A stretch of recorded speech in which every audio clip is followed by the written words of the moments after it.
Hi, this is Debbie, and I am going to read you a story called Caps for Sale. Here is a picture of the man with many caps for sale. Let's see now what happens to this guy. He's called a peddler because peddling means selling. So, once there was a peddler who sold caps, but he wasn't like an ordinary peddler carrying his wares on his back. He carried them on top of his head. First he had his own checked cap, then a bunch of gray caps, then a bunch of brown caps, a bunch of blue caps, and on the very top, a bunch of red caps. He walked up and down the streets, holding himself very straight so as not to upset his caps. There he is with his caps. As he went along, he called, "Caps for sale, 50 cents a cap." One morning, he couldn't sell any caps. He walked up the street and down the street calling, "Caps for sale, 50 cents a cap." But nobody wanted any caps that morning. Nobody wanted even a red cap. He began to feel very hungry, but he had no money for lunch because he hadn't sold any caps. I think I'll go for a walk in the country," said he. And he walked out of town slowly, so as not to upset his caps. He walked for a long time until he came to a great big tree. "That's a nice place for a rest," thought he. And he sat down very slowly under the tree and leaned back little by little against the tree trunk so as not to disturb the caps on his head. Then he put his hands up to feel if they were straight. First his own checked cap, then the gray caps, then the brown caps, then the blue caps, then the red caps on the very top. There he is, ready to take a nap out in the country under a big tree. So he went to sleep and he slept for a long time.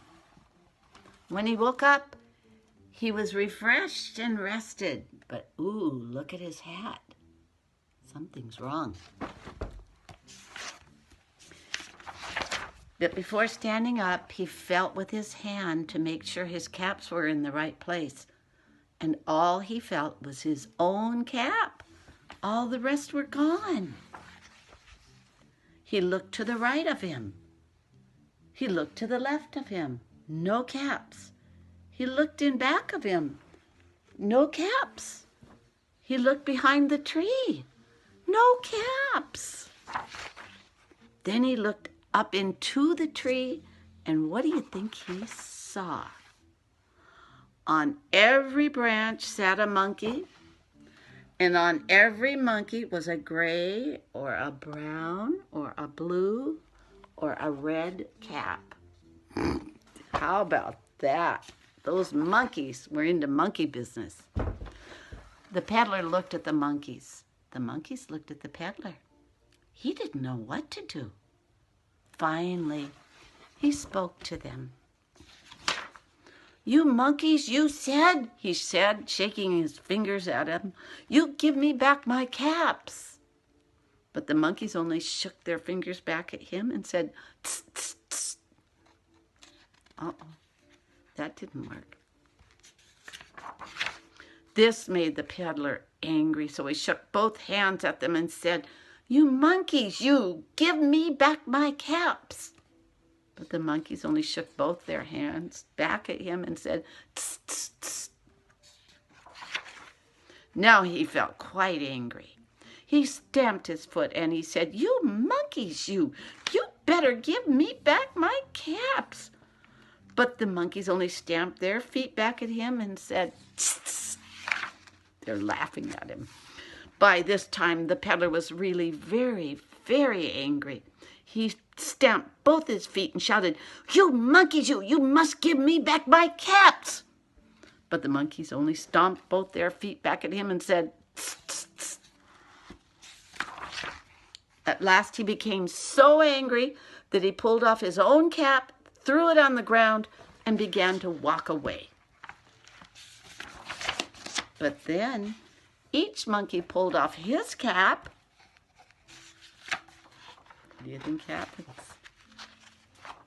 And all the gray caps, and all the brown caps, all the blue caps, and all the red caps came flying down out of the tree. Wow. So the peddler picked up his caps and put them back on his head. First his own check cap, then the gray caps, then the brown caps, then the blue caps, then the red caps on the very top. And slowly, slowly he walked back to town calling, "Caps for sale, caps for sale, 50 cents a cap." And I bet you he sold some caps and got to eat lunch. And that's the end of the story. Bye-bye.